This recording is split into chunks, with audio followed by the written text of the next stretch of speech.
Welcome to This Explainer. Today, we're unpacking the socio-political engine of Brazilian football, and we're going to do it through the lens of its absolute most dramatic, heart-stopping mystery. It's this crazy story where the undeniable magic of the beautiful game violently collides with heavy bureaucratic machinery and, frankly, sky-high national expectations. Okay, let's dive right in. Picture this. It's July 12, 1998, just hours before the World Cup final. We're in a Paris hotel room, and suddenly, legendary Brazilian defender Roberto Carlos bursts out into the hallway, frantically screaming for help. His roommate, the 21-year-old superstar striker Ronaldo, is having a terrifying seizure. His teeth are locked, he's foaming at the mouth, it's a total nightmare. Decades later, Ronaldo would simply say, "Roberto saved my life that day." This wasn't just a medical emergency, you guys. It was an event that sent shockwaves through an entire nation. So looking at the timeline of the hours leading up to the match, it paints an incredibly chaotic picture. Let's break it down.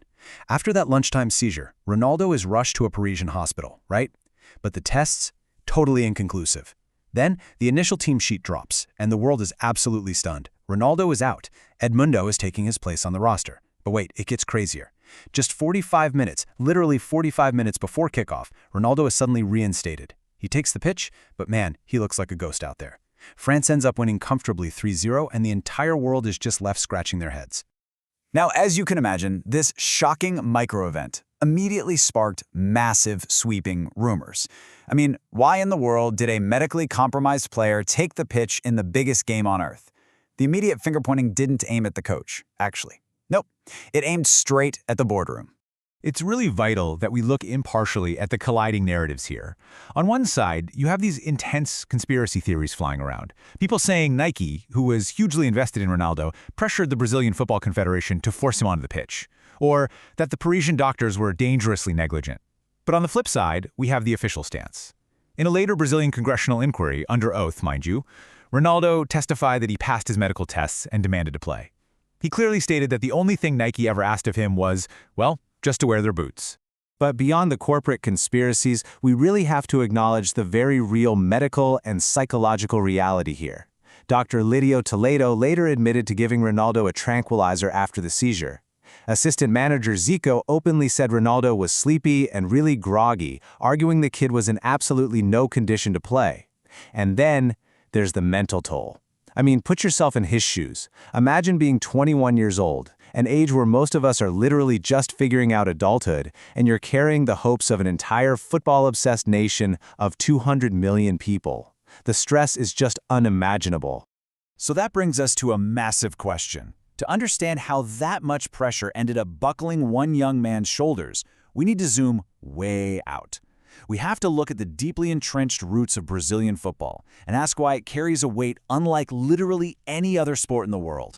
The crucial point here is that football in Brazil isn't just a game. It is practically a religion. There's a famous local saying that the country has 190 million football managers. To put that in perspective, in a nation marked by vast size and complex social dynamics, football is the ultimate unifying symbol. But, as we'll see, that unification wasn't exactly an accident. Historically speaking, the Brazilian state actually weaponized football for political gain. Back in the 1930s and 40s, President Getúlio Vargas realized football could forge a unified national identity. Then, jump to the 1970s. The military regime under General Medici used the spectacular 1970 World Cup victory to distract the public from political repression. They explicitly tied economic euphoria straight to the success of the national team. To see exactly how deep that state control went, let's look at the hierarchy of the National Sports Council created by Vargas in 1941. Notice how it's this incredibly strict top-down pyramid. The government ruthlessly centralized and controlled every single aspect of sports. It filtered all the way down from the national confederations right to your local municipal leagues. Football was, quite literally, managed like a branch of the government. Because the state tied the nation's identity so tightly to the sport, whatever happened on the pitch completely dictated the mood of the entire country. Take the tragic 1950 Maracanazo, for example, that devastating World Cup loss to Uruguay on home soil. It didn't just upset fans, it fundamentally depressed patriotic morale. On the flip side, the glorious 1970 victory was a massive PR tool for politicians. They were constantly using stadium access to pass out pamphlets and pose for photos with the players. The players weren't just athletes anymore. They were walking political capital. And this state control extended directly into the players' livelihoods through things like the 1976 Lei do Passe. This federal law formalized a retain and transfer system that strictly limited a player's freedom to move between clubs. Effectively, it treated footballers way more like state-owned assets than independent professionals, solidifying this suffocating bureaucratic grip over the athletes themselves. This brings us to the business of Brazil: debt, mismanagement, and some pretty wild inquiries. By the late 90s, this heavy, historic bureaucracy started to violently clash with the modern commercialization of global football. And this underlying structural tension? Well, it brings us right back to the chaos surrounding that 1998 squad. See, while European leagues in the 90s and 2000s were absolutely booming financially, Brazilian clubs were largely trapped in massive debt. Despite producing literally the absolute best talent in the world, these clubs suffered from unpaid salaries and empty, decaying stadiums. Why? Well, largely because they were managed by unpaid, politically motivated directors who just completely failed to modernize. They often tried to copy-paste European business models that simply didn't fit the Brazilian socio-economic reality. It was honestly a structural mess.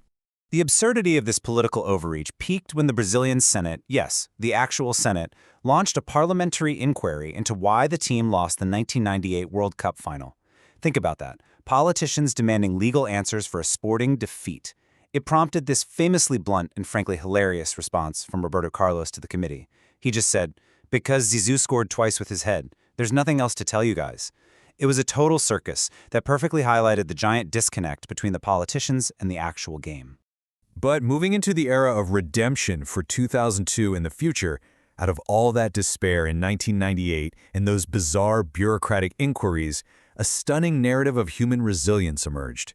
4 years later, it was time for the 2002 World Cup in Japan and South Korea. Learning from the intense trauma of Paris, the 2002 squad fiercely protected their star.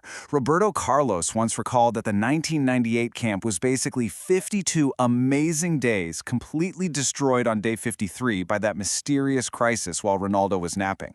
So, what did they do differently in 2002? The team explicitly refused to let Ronaldo take a nap on the day of the final. No way. They stayed awake with him, guarding his health and his mind. And the result was absolutely monumental. Ronaldo, defying all his critics and his own physical traumas, goes out and scores twice against Germany to secure Brazil's 5th world title, the Penta. The team flew home to a highly rare Air Force fighter jet escort, which is just incredible. It was a true triumph of unity. You can even see it documented by player Giuliano Belletti on a handheld camcorder, showing this real band of brothers dynamic. In fact, they remain so close that today they still chat in a highly active WhatsApp group called Campeões da Penta. So, as we wrap up this explainer, we're left with a fascinating juxtaposition. The players of Brazil possess an unstoppable magic, a proven ability to overcome both terrifying medical nightmares and massive national pressure. But looking at the history we've just covered, we have to ask, will the heavy, complicated socio-political machinery of Brazilian football ever truly catch up to the sheer, undeniable genius we see on the pitch? Definitely something to think about the next time you see that famous yellow shirt take the field.